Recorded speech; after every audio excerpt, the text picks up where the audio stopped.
Greetings, and I am Kevin Keys III, hailing from home of Hitsville, USA, Detroit, Michigan, and I am a proud alumni of Miles College, and I am your candidate for Michigan State Representative for District 5, and I am checking in with the Historically Black Sense family. Stay tuned.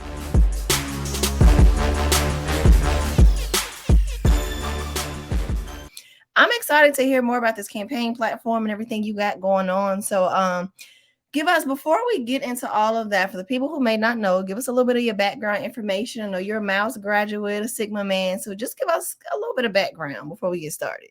Well, again, I am Kevin Keys III. I'm from the east side of Detroit by way of Old Park School District. I graduated in 2020 and went and got my bachelor's degree at Miles College in political science. And now I currently attend Texas Southern University, getting my master's of education in educational administration with a concentration in higher education and human resources. I've always had a passion for activism, creating change and effective change at that. I am a proud member of Phi Beta Sigma Fraternity Incorporated, and I am the regional second vice director of the Southern region. I'm also a member of the NAACP and amongst several other organizations. That's a little bit about me. Just a little snippet. Let's get into this campaign of yours. So first of all, how old are you, Kevin? I'm only 21. 21 years old, and you're running for Michigan State Representative. So at such a young age, like, how did the idea you wanted to even get into politics and become a state representative, how did that come into play? I love this question because it really started, I can say, my entire life, but it really got more solid and knowing I wanted to do when COVID-19 happened. I was the senior class president of my high school, and one thing that I noticed in Oak Park, which is in the district that I'm running for, is we had a lot of students that it wasn't just about going to school for them when the school shut down during COVID. It was, they lost their source of food, so they was missing out on 2 meals a day because they wasn't at school no more. And that's when I started realizing and going to go help and actually having to partner with businesses to make sure that they had food and things like that. And that's when I was like, wait a minute, this is where something that's actually like making effective change and helping save lives. And that's when I knew it's like, okay, maybe I want to go into politics. Maybe I want to go into education. I want to help the youth.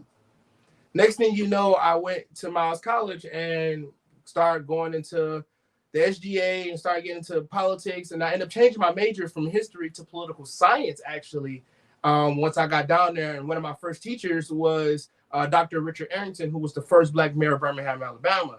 And when I was in his class one day, I walked up to him and I said, I have one question.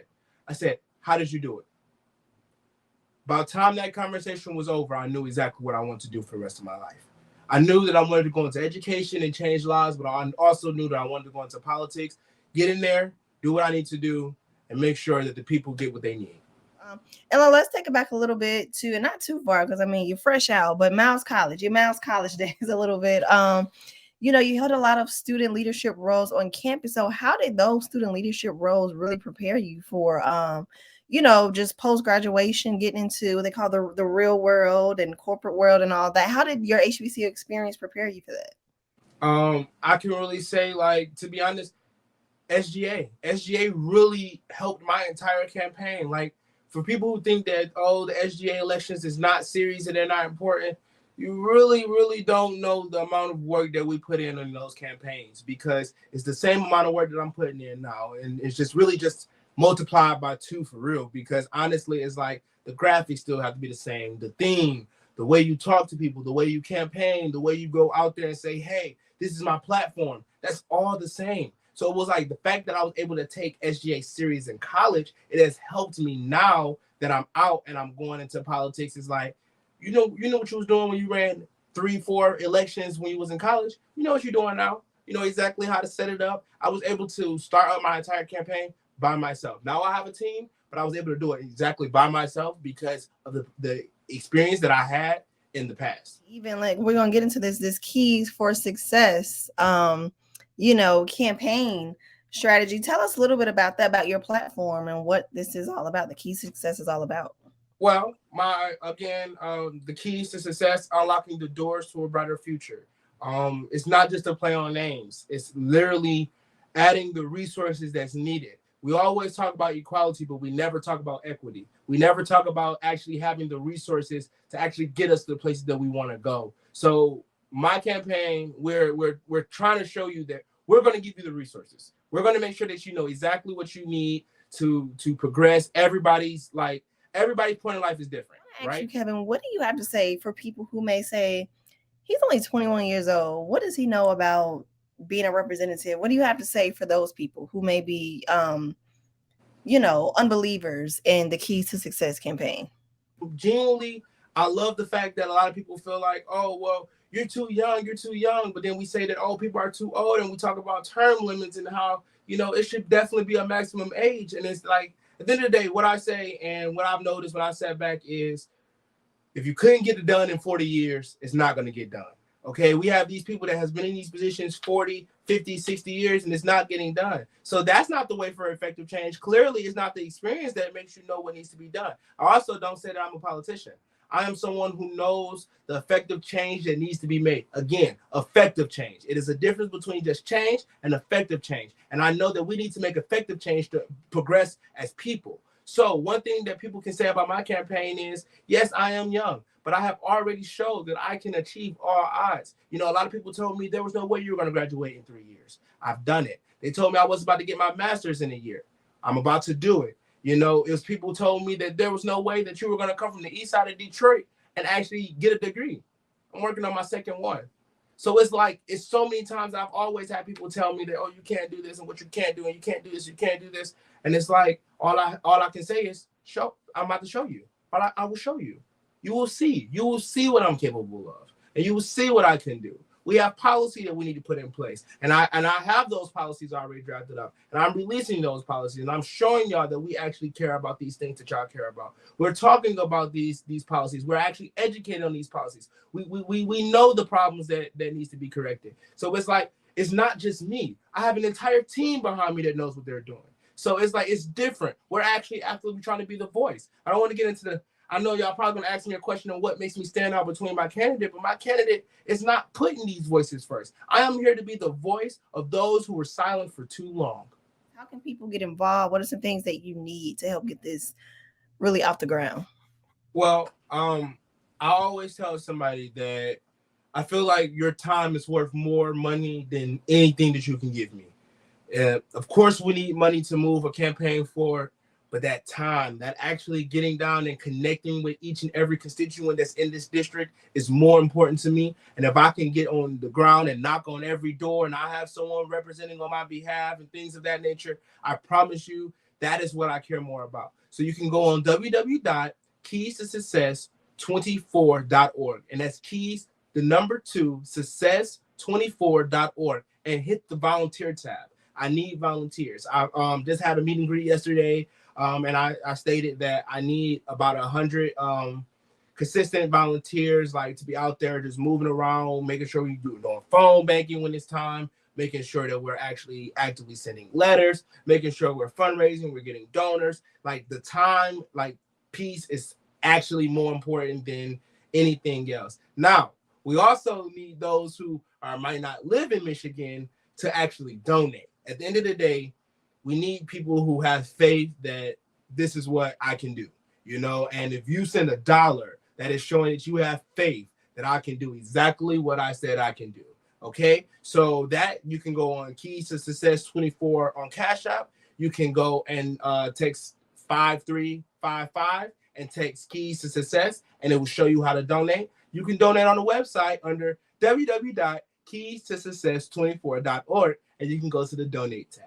So it's so many different ways you can donate, and it's so many ways that you can help. And we just say thank you for everything you will do and you already have done. At the end of the day, I will just say, like, it don't matter if it's $1, you helped. I know it's a recession. We don't like calling out a recession until after the recession is over, but I know it's a recession. I know that everybody don't have these $5,000, $10,000 checks to give. That's not the type of campaign I'm running. Okay, I'm running a campaign it's for y'all. It's for the people. So that's some of the things that I need. Some of the issues that are facing Michigan right now, maybe what are some if you want to address some of those and I how really think that we're all facing the same issues in this culture and climate in this day and time. I mean, we're facing a battle for gun rights. We're facing a battle for abortions. Like, we're facing mass incarceration. Every day racism still comes into play, but we don't like to talk about it. We say, "Oh, racism is over," but in all reality, it's not over. It just looks different. So pointing out abortions, we got people that believe that they actually have the right to choose what happens to a woman's body. That is truly a problem. I genuinely have a problem with that. There is no old white man or anybody who looks like me should be determining what a woman does with her body. We have, like I said, gun rights. I mean, I believe in the Second Amendment right. I truly do. But I don't believe that we need to combat guns with adding more guns to people. We need to actually have some type of, system set up where it's like you got to go through these background checks. You got to actually be able to pass an evaluation. We're putting guns into the hands of people who are just like, they have ill intent to want to kill people who look like me and you. And that's a problem. Just because it happened in Florida, do we have to wait till it happened in Michigan just for someone to do something? Just a year and a half ago, the Oxford shooting happened.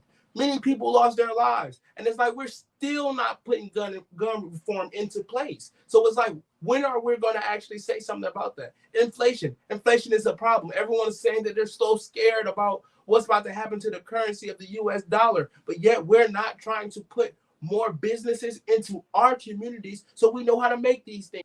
So these are some of the issues that we're facing, but there's so many more. I mean, mass incarceration, that's a huge issue that we're facing. I mean, people will put more money into prisons than they're putting into schools. I mean, I went to Oak Park schools, and I promise you, Oak Park School District wasn't getting the same amount of money as Berkeley, and we're in the same district.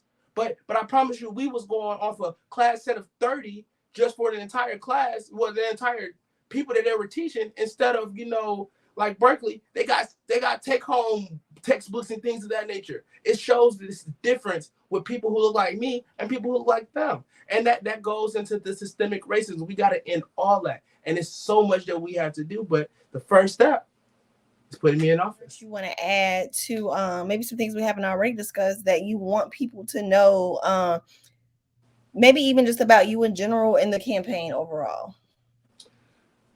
Again, I tell people that I'm not a politician. I'm one of those people who believe in effective change. I know what it takes, and I know what we need to do. I tell people all the time, and I've said it in all of my campaigns, I'm doing the right things for the right people for the right reasons. I said I'm doing the right things for the right people for the right reasons. If at any point you feel as if I am not doing my job for y'all, remove me. Remove me. I am here to work for y'all. Y'all are my bosses. None of these big corporations, none of that. That ain't my concern. Y'all are. So at any point in time, you feel as if I am not adequately doing my job, remove me. I deserve to be removed. Hold me accountable. Allow me to be accountable to serve y'all.